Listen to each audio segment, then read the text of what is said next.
pa thu tung nau ha in chingam le lal pon ka hung ding an ta ti in en fel ahunan ta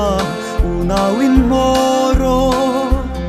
amen amen ahuntan me gani oh hallelujah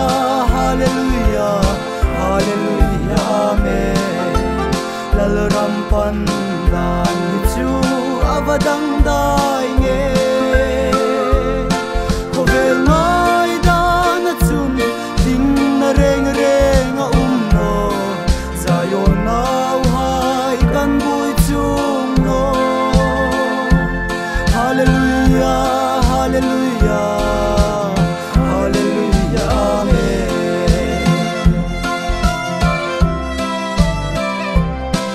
lalpa thu tung nau ha cheng na ram ding a thing lim ma ni hallelujah lalpa thu tung pur tu ha yan samai no tho ei da in sim tharei ti oh hallelujah hallelujah hallelujah amen lalram pan dan chu avadang dai nge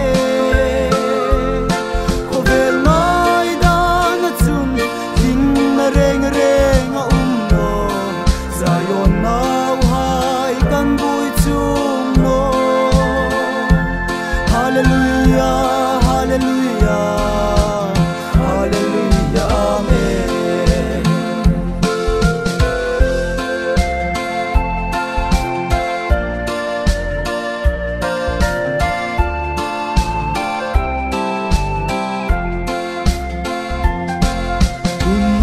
thom ta pen su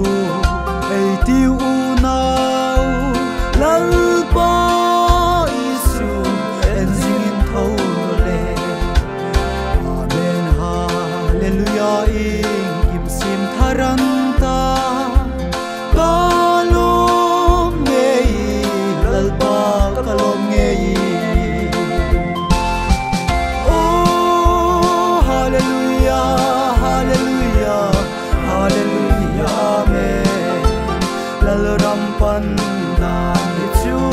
avadang da